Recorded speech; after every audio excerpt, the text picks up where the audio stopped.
Hi, Winnie Anderson here with Georgianne Muchnock, the president of Opticom Consulting. And we've been talking about telecommunications and all of the confusing pieces of that puzzle as you look to manage your telecommunications options and manage your costs.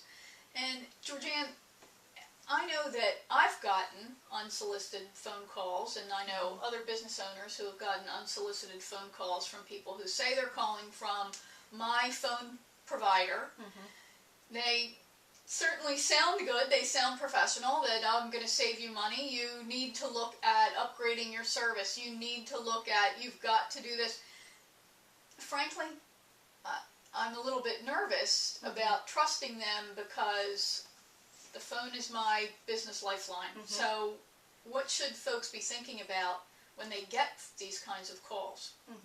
Well, I think one of the very first questions you should have is, do you work for whatever your phone company is, whether it's Verizon, AT&T? Do you work, are you employed by? Because the broker agents, some independent, consultants will tell you that they actually are brokers for the phone companies. So they're not an employee of. Okay, that's the first question you should have. Are you an employee of? If they say no, I'm a solution provider for. My next statement would be, thank you very much for calling. Have a nice day. And then go pick up your phone bill, look for the 800 number for your telecom provider, call them, and ask them if everything's okay. Because a lot of times with these different entities, sometimes all they need to hear is yes on the phone. The FCC is really trying to crack down on the third-party billing and the unsolicited providers and people making changes to your account without your authorization. So sometimes all they need to hear on the phone is the word yes. So if you get a call like that and the answer to, do you work for my phone company, the answer to that question is no, then I would very politely and strongly hang up the phone, call your phone company and just tell them you received this phone call from, you thought they were an employee of, they weren't, please check my account, make sure nothing's been done. We have had instances where we have clients who call us who just can't figure out why their bills have tripled in 1 month, had no idea that the person they had spoken to on the phone was not indeed their telecom provider, and they said the word yes or gave them some kind of authorization over the phone, and all of a sudden there's all kinds of charges and different services on their phone bill. The second thing that I would do is, listen to what, if they say they are from that company, then, then talk with them about it, see what they have to say. But again, I would very politely hang up and I would call your own phone company directly from your bill, giving your account number, and then make sure nothing's been changed.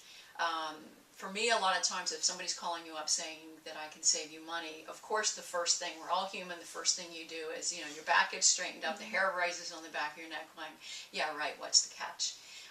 Because 9 times out of 10, there's a catch.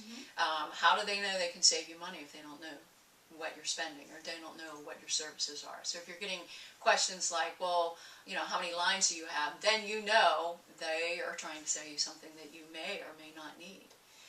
So I think the most important thing is find out if they do indeed work for the company. Sometimes you don't even get the solicited phone call. You'll actually get a letter, and the letterhead looks authentic. It has the word AT&T on it or the word Verizon on it, because the broker agents actually have access to the databases of the different providers. So let's say your contract's coming up, it's going to expire in 2 months. You'll get a letter that says your contract's about to expire. Please give us a call so that we can look at additional savings. You may be losing out. You may be missing out on savings. And as business owners, don't we all want to save money? So that's the name of the game. We want to save money on this particular entity because we need to spend it over here.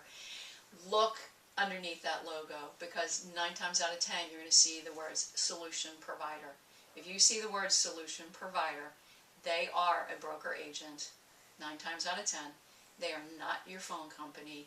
Again, pick up your phone bill, look at the 800 number, call your phone company, and make sure that, your services are intact.